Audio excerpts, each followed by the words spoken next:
저는 고등학교 1학년 때까지 공부가 일반고에서 중위권 정도였습니다. 시간이 지나서 전 스카이 학부, 스카이 로스쿨, 미국 탑티어 로스쿨을 거쳐서 변호사로 더 열심히 살고 있습니다. 상대적으로 늦게 본격적으로 공부를 시작했고 어떻게 공부하는 게 맞는지, 뭐가 효율적인지 전혀 몰랐었습니다. 물어볼 사람도 별로 없었습니다. 이렇게도 해보고 저렇게도 해보면서 정말 여러 번 시행착오를 겪으면서 제가 정착한 공부 방법을 소개해드리려고 합니다. 고등학교 내신, 수능, 학부 학점, 로스쿨 공부, 변호사 시험을 거쳐가면서 이 영상에서 말씀드리는 방법으로 저는 큰 시험들에서 지속적으로 좋은 결과를 얻었습니다. 공부를 처음 시작할 때 공부 방법을 몰라서 헤매고 있던 저를 만난다면 제가 해주고 싶은 이야기들을 이 영상에 담았습니다. 효과적인 공부 방법은 정말 다양할 수 있기 때문에 이야기 편의상 단호한 어조로 이야기하게 될 것 같지만 이렇게 공부한 사람도 있구나, 이 정도로 가볍게 참고해 주시면 될 것 같습니다. 그러면 바로 들어가 보겠습니다. 첫 번째로 먼저 공부 범위를 세팅합니다. 거의 모든 시험 공부에 있어서 제가 가장 중요하게 생각하는 것 중 하나가 공부 범위를 늘리지 않는 겁니다. 지금까지 준비하고 있는 그 시험에 수많은 합격생들이 공부한 방식으로 그들이 공부한 내용을 그대로 공부하는 데 초점을 맞춰야 합니다.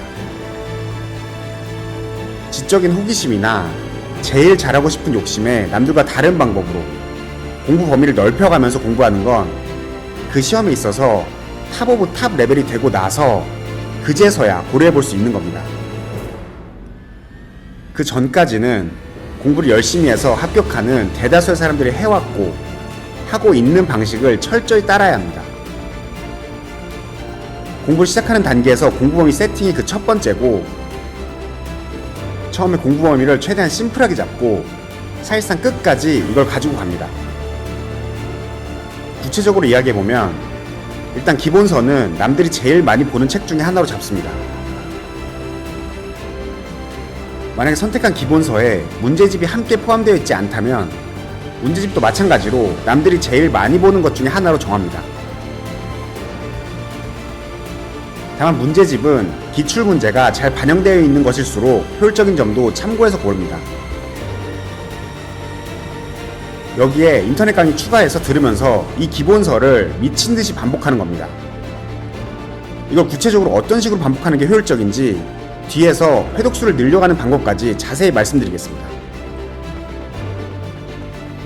두 번째로 이렇게 정한 공부 범위를 반복하면서 그 범위를 줄여나갑니다. 공부 범위를 반복하면서 한 가지만 생각하면 됩니다. 어떤 과목의 처음부터 끝까지 한 번 보는 걸 1회독, 두 번째 보는 걸 2회독, 이렇게 보통 얘기하는데 1회독보다 2회독이 훨씬 빨라지고 3회독이 2회독보다 훨씬 빨라지고 이렇게 회독을 거듭할수록 그 속도가 최대한 빨라지면서도 공부 효과는 동일할 수 있도록 하는 것에 초점을 맞춥니다. 이렇게 하는 가장 효과적인 방법은 키워드에 밑줄 표시를 하면서 공부하는 겁니다. 문제는 처음 공부하면 키워드가 뭔지 사실 잘 모른다는 겁니다. 하지만 괜찮습니다. 이렇게 하면 됩니다. 1회독 때 연필로 키워드인 것 같아 보이는 단어들이나 문장들에 밑줄 표시를 하면서 공부합니다. 이렇게 1회독을 다 하고 2회독을 시작하면 아직 이해 못한 부분도 많고 암기는 당연히 거의 안 되어 있는 상태입니다. 그래도 2회독 때는 1회독 때보다는 키워드가 뭔지 훨씬 더 잘 보입니다. 2회독에 들어가면 1회독 때 연필 표시해둔 부분 위주로 공부하면서 검정색 펜으로 전체적으로 키워드 표시를 추가합니다. 연필 표시해둔 키워드에 덧칠하기도 하고 새로운 키워드를 추가하기도 합니다. 3회독에 들어가면 이제 이해도가 꽤 생겼고 키워드가 꽤나 정확히 보이게 됩니다. 2회독 때 검정색 펜으로 표시해둔 부분 위주로 공부하면서 이번에는 색깔 펜으로 키워드를 표시합니다. 사회독에 들어가면 마찬가지로 색깔펜 키워드 위주로 공부하면서 형광펜으로 키워드 표시합니다.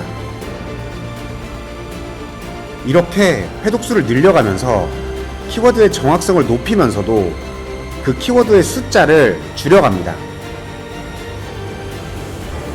이 방식으로 추리고 추려진 키워드 위주로만 읽어가면서 회독수를 늘려가면 회독수가 거듭될수록 진도는 엄청나게 빨라지면서도 주변 내용들이 자연스럽게 연상되면서 책 전체를 읽는 것과 거의 동일한 효과를 내게 됩니다. 이 방식으로 정말 제대로 공부한다면 대부분의 큰 시험에서 시험 전날 전 범위를 엄청난 속도로 훑어보면서도 그 주변 내용이 자연스럽게 연상되면서 전체적인 내용이 리마인드 되게 됩니다. 범위가 엄청나게 방대한 큰 시험을 시험장에서 엄청 빠듯한 시간 제한 속에서 긴장감을 이겨내고 기계처럼 풀어내려면 이렇게 훈련이 되어야 됩니다. 세 번째 마지막으로 회독별 전체적인 구조 예시를 들어보겠습니다. 방금 말씀드린 대로 회독별로 기본서를 키워드 위주로 점점 빠르게 반복하는 건 기본 전제로 하고 거기에 추가되는 것만 추가로 말씀드리겠습니다. 1회독은 뻔하지만 기본 강의, 기본서 읽기, 기본 문제 풀기 이렇게 합니다. 기출문제 풀이를 이때 같이 하는 것도 좋습니다. 2회독 때는 무조건 기출문제 풀이를 시작합니다. 당연히 시간 재면서 할 필요는 없고 기본서 내용을 공부하면서 그 진도에 맞춰서 기출문제와 그 해설을 이해하는 걸 목표로 공부합니다. 1회독 때 들었던 강의를 1.5배속 이런 식으로 빠르게 다시 듣는 것도 좋습니다. 3회독 때는 기출문제 전체를 완전히 정복한다는 생각으로 철저하게 공부하고 시간 재서 보는 모의고사도 조금 긴 간격을 두고 예컨대 일주일에 한 번 이런 식으로 추가해줍니다. 4회독 때부터는 모의고사를 시간 재서 매일 보는 거를 추가해줍니다. 당연히 모든 과목 모의고사를 매일 보는 건 아니고 하루에 한 과목씩 시간 재서 봅니다. 그리고 틀린 문제는 당연히 철저하게 다시 공부하고 중요한 건 맞았지만 풀면서 아리까리해서 표시해서 맞은 문제까지 오답노트에 포함시켜서 다시 완벽하게 공부합니다. 제 경험상 이렇게 4회독 정도 하면 공부가 많이 된 상태가 됩니다. 저는 어떤 시험에 공부를 시작할 때 최소한의 목표로 시험 일주일 전까지 4회독 하는 걸 목표로 잡고 여기에 시험 열흘이나 일주일 전부터 지금까지 4회독을 하면서 최소한으로 줄여둔 범위, 그러니까 형광펜 표시한 부분 그리고 기출문제와 모의고사 오답노트를 빠른 속도로 한번 보고 그 다음에 시험 전날에 같은 범위를 엄청난 속도로 전체적으로 한번 보는 걸 목표로 했습니다. 그리고 신기하게도 이렇게 실제로 거의 되었습니다. 이렇게 하고 나면 시험 전날 밤에 잘 때나 그리고 시험장에 가는 길에 마음이 평온합니다.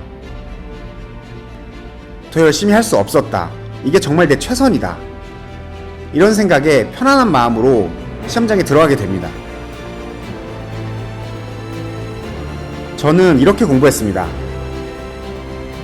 도움 되셨으면 좋겠고요.